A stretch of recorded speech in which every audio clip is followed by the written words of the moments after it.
स्वागत है आप लोगों का आपके अपने educational channel home science with Pooja में, जिसमें हम बात कर रहे हैं प्रसार शिक्षा की और काफ़ी सारा पोर्शन हमने इसमें कवर कर लिया है। आज हम बात करेंगे प्रोग्राम्स की। यानी हमने पिछली क्लास में आपको बताया था कि आज़ादी से पहले और आज़ादी के बाद में कई सारे ऐसे प्रोग्राम चलाए गए जिनके द्वारा जो है लोगों को साक्षर किया गया, बताया गया कि उनमें क्या क्या स्किल्स हैं, क्या क्या वो काम कर सकते हैं, किस तरह से डेवलपमेंट कर सकते हैं और उन्हें क्या क्या सुविधाएं प्रोवाइड की गई। और कुछ प्रोग्राम्स ऐसे थे जिनमें कि गवर्नमेंट ने आर्थिक सुविधाएं दी और कुछ में नहीं दी। कुछ ऐसे थे क्योंकि कुछ ऐसे थे जो आज़ादी से पहले के थे, कुछ आज़ादी के बाद के थे। तो आज जो है उन्हीं प्रोग्राम्स के बारे में हम बात करेंगे जो कि बहुत ही इम्पॉर्टेंट है, एग्जाम में पूछे जाते हैं। कई सारे फैक्ट इन प्रोग्राम से रिलेटेड पूछ लिए जाते हैं। तो चलिए क्लास को आज यहाँ पर स्टार्ट करते हैं। हम बात कर लेते हैं आज़ादी से पहले देश की उन्नति के लिए जो जो प्रोग्राम चलाए गए उनको किस तरह से एग्जीक्यूट किया गया और क्या क्या बातें इसमें थी और किस किस ने शुरू किया, किस दिन से शुरू किया गया, क्या क्या चीज़ें इसमें ध्यान रखी गई, ये चीज़ें हम इसमें जानेंगे। पहला है शांति निकेतन या श्री निकेतन। ये पहला जो है प्रोग्राम था, जो कि क्या था, दोनों नाम है इसके, शांति निकेतन भी है और श्री निकेतन भी है। इसकी स्टार्टिंग किससे की थी? नोबेल पुरस्कार विजेता रविंद्रनाथ टैगोर जी जो थे उन्होंने की थी। श्री रविंद्रनाथ टैगोर जी जो थे इन्होंने श्री निकेतन जो प्रोग्राम था इसकी शुरुआत की थी। किन्होंने? रविंद्रनाथ टैगोर जी ने। 2-3 बार इस पे इसलिए फोर्स दिया है क्योंकि ये क्वेश्चन पूछा जा सकता है कि शुरुआत किसने की थी। नेक्स्ट इसमें पूछा जा सकता है कि कालीग्राम परगना में इसे कब से शुरू किया गया था? कालीग्राम परगना में 1908 में इसे शुरू किया गया था। इस दूसरा जो कार्य हुआ, क्योंकि कोई भी प्रोग्राम हो रहा है तो सिर्फ एक गतिविधि से नहीं बल्कि उसमें कई सारी गतिविधियों को शामिल किया जाता है, तब जाके वो प्रोग्राम सक्सेसफुली हो पाता है। कुछ प्रोग्राम ऐसे होते हैं जो कि कुछ रीजन्स के वजह से बंद कर दिए जाते हैं या देख लिया जाता है कि एक बार उनको एग्जीक्यूट करके देखा जाता है, जिसे अगर मान लीजिए बाय चांस वो नहीं सही से एग्जीक्यूट हुए या उनको सफलता नहीं मिली तो उनको फिर बंद कर दिया जाता था। तो इसी तरह से गवर्नमेंट क्या करती थी, थोड़े थोड़े दिनों में कुछ प्रयास कर करके देखती थी, जो चीज़ें सफल होती जाती थी उसे आगे कंटिन्यू कर लिया जाता था। तो ये वाला है। इसमें क्या था, 1921 में एलम हस्ट जो थे, ये एलम हस्ट जो थे इन्होंने रूरल कंस्ट्रक्शन जो है ये इंस्टीट्यूट जो है शुरू किया था। किन्होंने? एलम हस्ट ने रूरल कंस्टिट्यूशन इंस्टीट्यूट जो है इन्होंने शुरू किया था। ये किस लिए शुरू किया था? आर्थिक तंगी के कारण, मनचाहा रिजल्ट नहीं होने की वजह से। रीजन क्या था आर्थिक तंगी का? क्योंकि ये जो शांति निकेतन या श्री निकेतन जो प्रोग्राम था उसको आर्थिक सुविधाएं गवर्नमेंट की तरफ से नहीं दी गई थी। इसी वजह से ये क्या है, इसमें रिजल्ट नहीं मिला। रिजल्ट कैसा रहा? जैसा मन हमने चाहा था, जैसा उस समय लोगों ने चाहा था वैसा रिजल्ट उस समय नहीं मिल पाया। नेक्स्ट प्रोग्राम था गुड़गांव प्रोजेक्ट। अब इसको हम ट्रिक से याद करेंगे और इससे आप एकदम अच्छे से याद हो जाएगा आपको। देखिए इसको किसकी सहायता मिली थी? गवर्नमेंट जो हेल्प मिली थी, किसको मिली थी? गुड़गांव प्रोजेक्ट जो था इसे गवर्नमेंट की सहायता मिली थी।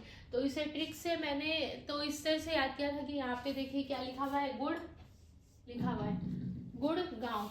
गांव भी इससे रिलेटेड है, आपको आगे बताऊंगी। तो इसको याद कैसे करना है, देखिए कोई भी व्यक्ति कोई काम क्यों करेगा, उसको कुछ तो मतलब इससे बेनिफिट हो। तो मैंने इसको इस तरह से लर्न किया था खुद कि गुड़ यहाँ पे लिखा हुआ है और सरकार लिखा हुआ है। तो गुड़ को यहाँ जिन जिन लोगों ने इस प्रोग्राम को शुरू किया था उन्होंने इन्हें खूब सारा गुड़ खिलाया था गवर्नमेंट को। तो इस प्रोग्राम को क्या मिली? आर्थिक सहायता मिल गई। किस प्रोग्राम को? गुड़गांव को, क्योंकि इन्होंने गुड़ खूब खिलाया था। तो गुड़गांव प्रोजेक्ट जो था उसे गवर्नमेंट हेल्प मिली। नेक्स्ट है, ये भारत के उत्तरी यानी नॉर्थ में जो एरिया था वहाँ का पहला ही प्रयास था। नॉर्थ एरिया जो था भारत का उसमें पहला प्रयास क्या था? गुड़गांव प्रोजेक्ट था। इसकी स्टार्टिंग जो थी 1920 में की गई थी गुड़गांव प्रोजेक्ट की। ये जो गुड़गांव प्रोजेक्ट था इसकी स्टार्टिंग कब की गई थी? 1920 में। एफएल ब्रोयन जो थे, ये प्रशासनिक अधिकारी थे, एफएल ब्रोयन, इन्होंने इसकी शुरुआत की थी। तो ये हमने याद कर लिया है। गुड़गांव प्रोजेक्ट, इसको गवर्नमेंट की सहायता मिली। और ये देखिए, ये तो ज़्यादा अच्छा नहीं रहा। कौन सा, शांति निकेतन या श्री निकेतन, क्योंकि ये इससे क्या गवर्नमेंट की सहायता नहीं मिली थी। अब ये देखिए ईयर क्या था इसमें, वैसे ईयर तो इसमें भी 1920 है, लेकिन ये जो गुड़गांव प्रोजेक्ट था इसे गवर्नमेंट की जो आर्थिक सहायता गवर्नमेंट की तरफ से दी गई थी। अब बात कर लेते हैं नीलाखेड़ी या नीलखेड़ी प्रोजेक्ट। तो क्या गया, किसके द्वारा किया गया था? एसके देव के द्वारा किया गया था। 1947 आजादी के समय में ही इसे शुरू किया गया। भारत का विभाजन जो है, इसमें हरियाणा में जो है भारत का विभाजन जब किया जा रहा था, तो हरियाणा में इसे शुरू किया गया था प्रोग्राम को। कौन सा? नीलाखेड़ी प्रोजेक्ट को। इसका एम था लोगों को बसाना, जितने भी लोग पलायन कर गए थे, क्योंकि भारत का विभाजन हो रहा था, तो कुछ लोग पाकिस्तान जा रहे थे, कुछ भारत में आ रहे थे। तो मेन इसका क्या, इसको रिलेट कैसे याद हो जाएगा, हमें याद कैसे हो जाएगा, हमें पता है 1947 में इसे शुरू किया और उसी के साथ ही भारत का विभाजन भी हुआ था। तो इसे इस तरह से याद हो जाएगा, हमें इजीली याद हो जाएगा कि जब भारत का विभाजन हो रहा है तो कुछ लोग अपने भारत में रह रहे हैं और कुछ लोग जो है पाकिस्तान की तरफ जा रहे हैं। तो उनके पलायन को रोकने के लिए, उन्हें बसाने के लिए ये प्रोग्राम शुरू किया गया था। क्योंकि उस समय बहुत सारी परेशानियां भी लोगों को फेस करनी पड़ी। कुछ लोग पाकिस्तान में थे, कुछ भारत में थे, उनको किस तरह से घर प्रोवाइड किए जाए, ये सब चीज़ें उसमें उस समय देखी जा रही थी। और इसका एम तो हमने देख लिया। अभी जो था इसमें क्या किया, गवर्नमेंट ने बंजर जमीन जो है लोगों को दे दी कि आप बंजर जमीन ले लो और अपना काम करो। मतलब बंजर जमीन भी दे दी, आर्थिक सहायता भी दे दी, जितनी भी टेक्निक उसमें लगनी थी, जो जो इक्विपमेंट लोगों को उसमें चाहिए थे, वो सारे चीज़ें जो है गवर्नमेंट ने प्रोवाइड करवा दी। बंजर जमीन दे दी, लेकिन कहा कि आप खुद से जाओ और बंजर जमीन को उपजाऊ बनाओ। तो यहाँ पर इनका गवर्नमेंट ने क्या किया, इन्होंने क्या कहा था कि अपनी हेल्प या अपनी सहायता जो है स्वयं करें। कहा क्या था, अपनी सहायता स्वयं करें। मतलब उन्होंने जमीन भी दे दी, इक्विपमेंट भी दे दी, आर्थिक सहायता भी दे दी। अब कहा कि आप अपने सहायता खुद से करो। मतलब जितने भी गांव में लोग थे वो खुद ही सब जने उस बंजर जमीन को उपजाऊ बनाने में लग गए। तो ये था इसका मेन। और अब इसमें था, इसका उद्देश्य क्या था, बंजर जमीन जो थी उसको उपजाऊ बनाना था, लोगों को रोजगार देना, रोजगार प्रदान करना था, और प्रशिक्षण जो है, प्रशिक्षण कौशल को भी शुरू करना इसका मेन वो था, मोटिव था। अब देखिए हमने 3 प्रोजेक्ट जो यहाँ पे देख लिए।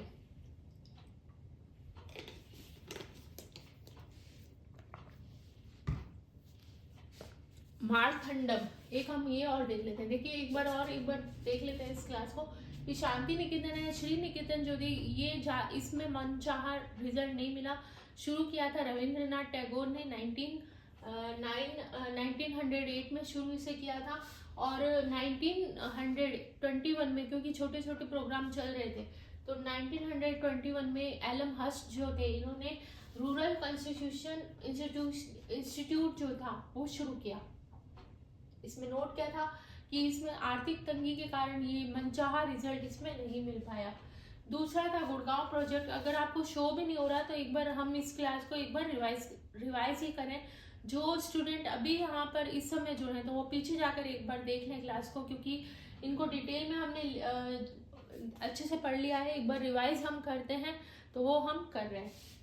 तो गुड़गांव प्रोजेक्ट जो है, इसमें क्या था, सरकारी सहायता मिली। हमने याद कैसे किया था कि गवर्नमेंट को खूब सारा हमने गुड़ खिलाया और वो इजीली मान गई और सहायता उसने दी, आर्थिक सहायता।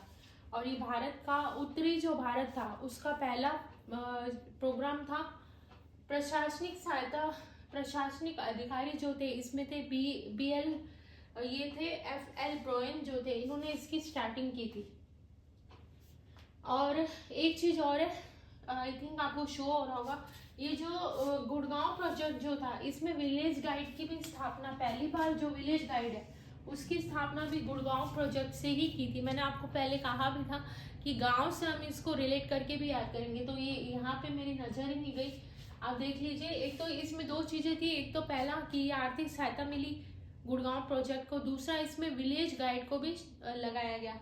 और इसको हमें याद कैसे करना है, इस गांव से ही याद करना है। ये देखिए, विलेज यानी गांव होता है इंग्लिश में, विलेज हिंदी में गांव, तो इससे याद हो गया हमें इजीली कि गुड़गांव प्रोजेक्ट, गुड़ खिलाया गवर्नमेंट को खूब सारा, तो गवर्नमेंट मान गई और हमें आर्थिक सहायता दी। और दूसरा हमने कैसे याद कर लिया, विलेज गाइड जो है यहाँ पर इसी प्रोग्राम से स्टार्टिंग हुई थी विलेज गाइड की। अब नीलाखेड़ी जो था उसमें क्या था, SK देव जो थे, इनके द्वारा शुरू किया गया था 1947 में। गवर्नमेंट ने सहायता दी थी इस प्रोग्राम को, बंजर जमीन दी थी, आर्थिक सहायता दी, इक्विपमेंट दिया और कहा अपनी सहायता स्वयं कीजिए। तो ये था प्रोजेक्ट, और इसका मेन उद्देश्य यही था कि जितने भी पलायन करने वाले लोग हैं उनको घर प्रोवाइड हो सके और वो बसाए जा सके, दूसरा रोजगार भी उन्हें प्रोवाइड किया जा सके। एक लास्ट हम देख लेते हैं मारथंडम। मारथंडम प्रोजेक्ट,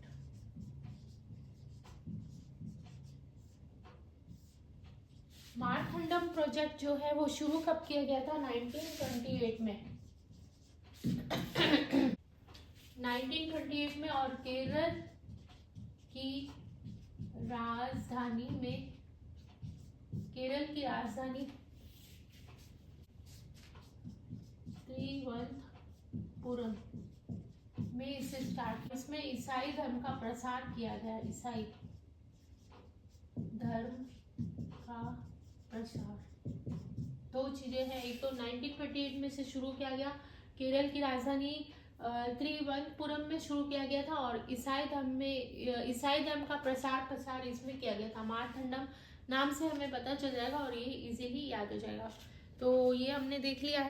स्पेशल जो चीज़ है आपको बतानी थी मुझे, इटावा प्रोजेक्ट। इटावा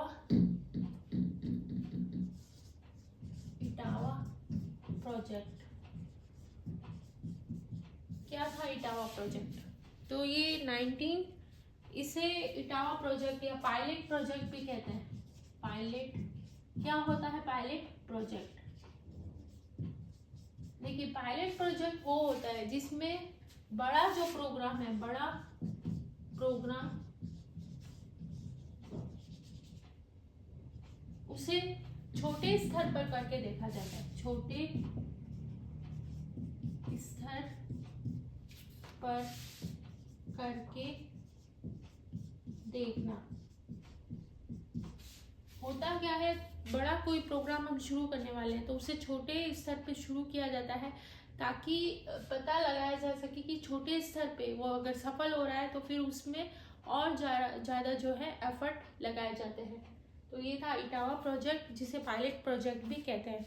ये शुरू कब किया गया था? 1948 में। ये सारे आज़ादी के बाद वाले, इटावा था, एक आपका नीलाखेड़ी था।